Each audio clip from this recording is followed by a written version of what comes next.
and things proliferate virally. You know, no sooner do you tell one person to take down their content than a million other people upload the same video. So that's right. They can't, you know. In the book, you gave the example of the videos that were satirizing scenes from the movie Downfall about the last days of the Third Reich. And after we take this break, I'd like you to go into what happened with that and how you read that in terms of your general thesis. Okay. So what was I going to ask you before the break?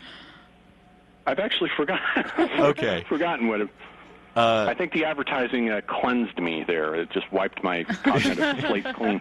Right, yeah. Well, Netta? Well, I have a question.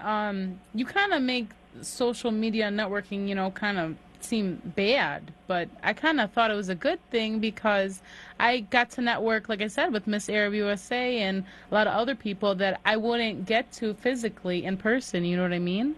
Yes, I do. And most of my friends now are virtual. And I've met all kinds of people that I never would have met before because, you know, a lot of the people that have a common interest with me don't necessarily tend to cluster in places like Phoenix, which is a cultureless place. It's a businessman's paradise. Right. So, you know, people like me survive through this kind of social media. So, yeah. But here's the thing about that. That's all obvious. The stuff that it accelerates and the new advantages that the social media open up to us are apparent. Mm-hmm. They don't really need talking about. The problem is what we're giving up in order to make this happen. I think there needs to be more thought and discussion about what the cost of all this is and what the shadow side of it is. Because too often, I think, in American society in particular, we giddily run after new technologies because we're so fascinated by the wonders that they open up that we often forget that there might be a sacrifice involved. And you know, one of the great myths of that structured civilization is the myth of the sacrifice. In order to get something, whether it's food from a god, you have to kill the god, pull him apart, and consume his body or her body, whatever the god or goddess happens to be. And there has to be a solemn rite that celebrates and makes the tribe aware of the death of the one who has sacrificed himself, offered himself to make this new world happen.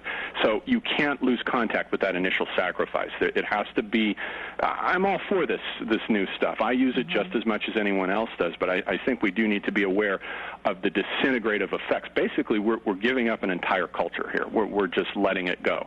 And we're saying, you know, it's time to let all of the Gutenbergian world go.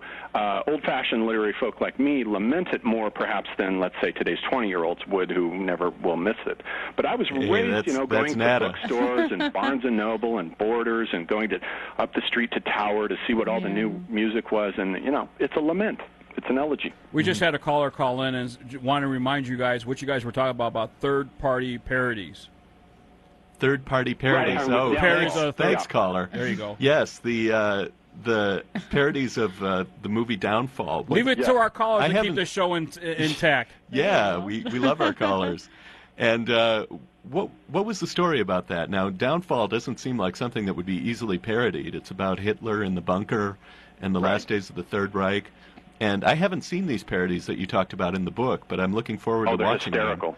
Yeah, what are they? You got to pull them up as soon as the show's over. Pull them up. Okay. So what happened was that people went in. Hitler, who's played wonderfully by Bruno Ganz. I think he played Hitler better than anyone ever has done. I mean, he is Hitler. You completely believe that. And so this is a German film, and you've got subtitles, you know, for people who can't speak German. And then, so what the user will do is simply go in, take a clip, especially the famous rant scene where Hitler realizes that the Germans are about to lose the war, and there's no way around it. And he goes into a tirade, blaming everyone around him except for himself.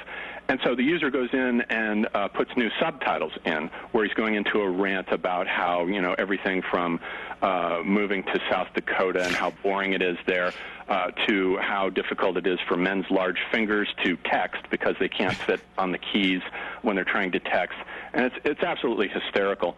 But the company that owns the rights to Downfall took objection to this, and they kept telling YouTube... why. Yeah, well, it's copyright violation. They're still thinking in terms of the old world. As we move forward, as McLuhan says, we're always looking in the rear view. We always have this nostalgia for the, you know, and I'm guilty of this too. Obviously, the whole thing is a rear view mirror effect. But the company told them to take these things down, and they kept taking them down. But of course, a phenomenon which I call the Hydra effect. After Hercules fighting the Hydra, you cut off one of its heads and then 10 more spring up in its place. Same thing here. You take down the video and 1 million people put it up. And so the new technologies are so fast.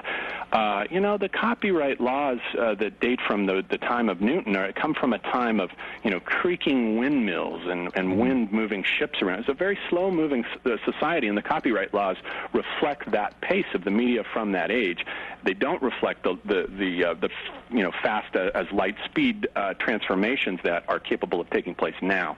So clearly the whole thing is in crisis, and the whole concept of copyright law is going to have to be rethought. Nada? Sorry, I didn't want to cut you off, but I just got a text message from Miss Arab USA, and unfortunately she couldn't be here due to personal reasons. She wasn't feeling well. So I guess we have to reschedule. Well, that'll be something to look forward to, I'm sure. Yeah, absolutely. But, John, do you have any insight into beauty contests in terms of what is going on in this new media age? And are there still going to be these kinds of spectacles on television? Oh, yeah, I'm sure even more so, since the whole thing is based on image. And image is the only thing that matters. And that's been true, in the sort of Hollywood phase of this all along. That became apparent with Marilyn Monroe, where she's captured by her image, and she's frozen in time. And then the phenomenon, you remember, I don't know if you do remember, Care, when MTV came along and the image became the decisive factor in the music, and you got somebody like Christopher Cross with his beautiful song Sailing, but his image did not fit with the requirements of the beautiful person, and when they made videos of him and put him up, showing him playing his song, it wasn't popular. I guess he was a little bit overweight or whatever the problem was. It didn't suit the medium. And so it began to be apparent there that MTV would change the industry, favoring only those people who were beautiful. And if the people who made the music weren't physically attractive, then you have the Milli Vanilli effect, where you have to substitute idorus, these fake icons that you put in place of the actual performer in order to make the whole thing work. And so the whole thing is based on substituting what Jean Baudrillard called simulacra, which are just these shadow forms, exactly like the shadows on Plato's wall, and those become mistaken for the real reality that everyone seeks to imitate. And so I'm sure beauty contests will fit right into this, and they'll flourish like never before. But I have to tell you, John, Miss Arab USA, they're kind of a little different because of them being Arab, the girls. They actually could wear the headscarf, and in their bathing suit competition, they could be fully covered. So I guess you'll have to... well, that doesn't sound like any fun. No, it doesn't. Well, I guess it's half-half, depending on your values and traditions and stuff. So there are girls who are in regular bikinis and stuff, and those who aren't. Do you think a lot of these phenomena that you're talking about are specific to the U.S. or Western culture, or are we truly in McLuhan's global village where what's happening here is happening in some capacity all over the world? Yeah, obviously now it's global, and some of it does pertain obviously to the U.S. since so much of this has come out of the United States with its cult of the Wonder Child, where it values the Wonder Child in ancient mythology. The Wonder Child is the young child figure, like let's say the young Christ, who's capable of performing all these miracles, and he is so wonderful and has so much numinous energy and power that the tribe is no longer interested in the elders, and the elders conserve the wisdom. They guard the archetypes and prevent them from being changed, but the Wonder Child is a threat to all of that. And the Wonder Child archetype began to come in with the Greeks and with the Northern European civilization that we're still working out here. We're in the moving into the end phases of it. The Wonder Child, you can see the Christ image becoming younger and younger and younger, with the Virgin Mary and the infant on her lap begins to become in Renaissance art more important than the image of the crucified Christ, and then before him the old bearded Yahweh. So our image of God has actually aged in reverse over time. And the Wonder Child is simply the Steve Jobs or the Bill Gates who, at the age of 20 become millionaires by coming up with all the new gadgets that force the whole society to reconfigure and change. Or what's the name of the Facebook guy, on them. The name of the Facebook guy? Zuckerberg. Mark Zuckerberg, too. Yeah, exactly. He's a classic Wonder Child archetype, fits right into it. And so America, it really has a cult of the child. We really do worship children to the point that, as Neil Postman wrote in his book, The Disappearance of Childhood, it's impossible now to distinguish children from adults anymore because the adults now imitate the children, not the other way around.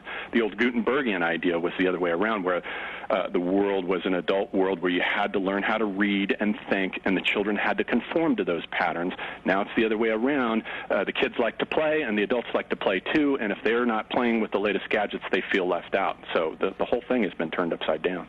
I was just wondering, for the benefit of our listeners too, if you could define this term that you've used often throughout this morning's discussion, Gutenbergian.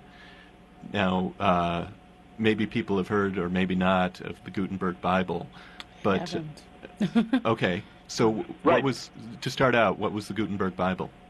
So, well, Gutenberg himself, obviously, Johann Gutenberg came out of Germany, and he's the one who invented the printing press by transforming an old wine press.